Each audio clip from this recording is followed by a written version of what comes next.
ನಮಸ್ಕಾರ, ನೀವು ನೋಡ್ತಾ ಇದ್ದೀರಾ ನ್ಯೂಸ್ ಫಸ್ಟ್. ನಾನು ವಿದ್ಯೇಶ್ರೀ. ಈ ಕ್ಷಣದ ಪ್ರಮುಖ ಸುದ್ದಿಗಳನ್ನು ನೋಡ್ತಾ ಹೋಗೋಣ. ಅದಕ್ಕೂ ಮೊದಲು ಹೆಡ್ಲೈನ್ಸ್.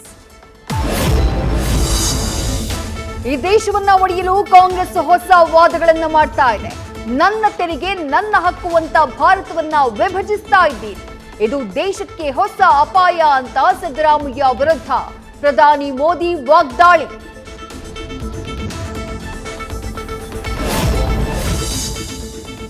ಹಸಿ ಸುಳ್ಳು ಹೇಳುವುದನ್ನ ಸಿದ್ದರಾಮಯ್ಯ ಬಿಡಬೇಕು. ಭ್ರಷ್ಟಾಚಾರ ದಿವಾಳಿ ಅಂಚಿಗೆ ತಂದು ನಿಲ್ಲಿಸಿದ್ದು ಕಾಂಗ್ರೆಸ್. ಸಿಎಂ ವಿರುದ್ಧ ಸಂಸದ ಪ್ರತಾಪ್ ಸಿಂಹ ಸಿಡಿಮಿಡಿ.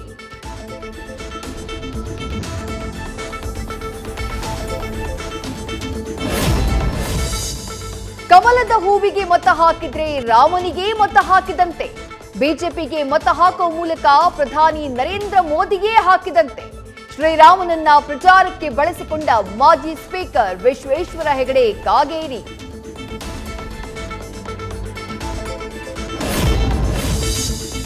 ಇಡ್ಲಿ ಗುರು ಹೋಟೆಲ್ ಮಾಲೀಕನ ವಿರುದ್ಧ ಅಕ್ರಮ ಆರೋಪ. ಫ್ರಾಂಚೈಸಿ ಕೊಡುವುದಾಗಿ ನಂಬಿಸಿ ಮೋಸ.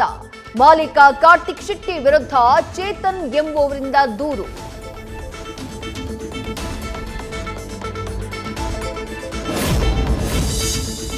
ಪಿಜಿ ಸೇರ್ಬೇಕು ಎನ್ನುವ ಹೆಣ್ಣು ಮಕ್ಕಳೇ ಈ ಸ್ಟೋರಿ ನೋಡಿ.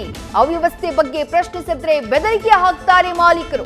ಬೆಂಗಳೂರಿನ ಮಹಾಲಕ್ಷ್ಮಿ ಲೇಔಟ್ನ ಪ್ರೇಮ ಪಿಜಿ ಸೂಪರ್ವೈಸರ್ನಿಂದ ಯುವತಿಗೆ ಧಮಕಿ.